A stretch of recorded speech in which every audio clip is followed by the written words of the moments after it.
आपला कापूर, अत्तर थोडंसं बोटाला लावायचं, ते पाण्यामध्ये बुडवायचं, अष्टगंध टाकायचा, हळद टाकायची आणि थोडासा हे टाकून आपण त्या चमच्याने सुगंधित पाणी श्रीपाद श्री वल्लभ नरसिंह आर्गम समर्पयामी, सुगंधित द्रव्य आणि आर्गम समर्पयामी असं म्हणून आपण त्या ज्योतिषांचा आपण अभिषेक करायचा असतो.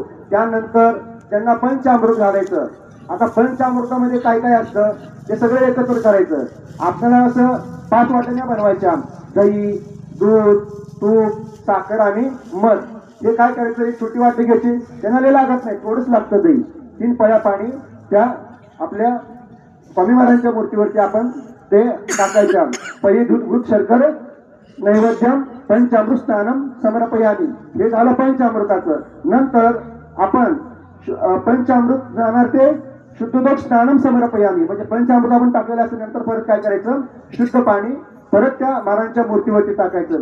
अशा पद्धतीने हे झाल्यानंतर आपण ह्याच्यामध्ये पौमान सूक्त दिलेल्या नीतीसेवेच्या पुस्तकामध्ये आपलं पुरुष सूक्त दिलेलं आहे. पुरुष सूक्त आपण त्याच्यावरती ते ही करून आपण थेंब थेंब थेंब पाणी त्या महाराजांच्या मस्तकावरती टाकायचं, त्याचा अभिषेक करायचा. आपण ज्यावेळी गुरुपद असतं किंवा आता आपला सप्ताह आहे तर कंटिन्यू त्या ठिकाणी आपला महाराजांच्या पिंडीवर आपल्या महाराजांच्या मूर्तीवरती आपण अभिषेक करतो.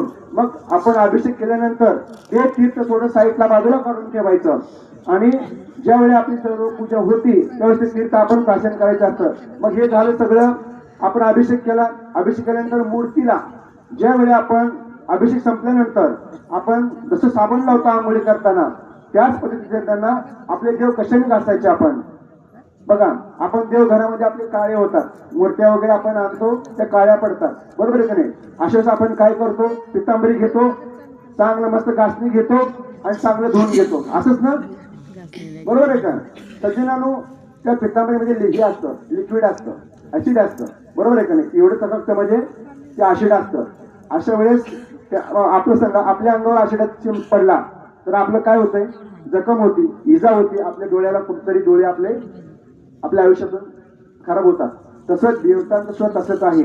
आपण मग काय करायचं, अशा वेळेस लिंबू घ्यायचा, मोठं खडेमीठ असतं ते घ्यायचं, त्याच्यामध्ये हळद टाकायची, कापूर टाकायचं आणि त्या दोन्हीने मिळून आपण ते स्वच्छ देव घासून घ्यायचे. ते लक्षात ठेवायचं, पितांबरीने देव घासायचे नाहीये. त्यासाठी जे काही आहे नंतर मग आपण त्या महाराजांच्या मूर्तीला हळद कापूर टाकून स्वच्छ धुवून घ्यायची. धुवून घेतल्यानंतर परत शुद्ध पाण्याने तिला स्वच्छ धुवून घ्यायची आणि जागेवरती जिथं तिथं महाराजांचं अधिष्ठान आहे त्या ठिकाणी आपण सुप्रतिष्ठित मस्त म्हणून आपण त्या ठिकाणी स्थापना करायची. स्थापना केल्यानंतर त्यांना परत महाराजांना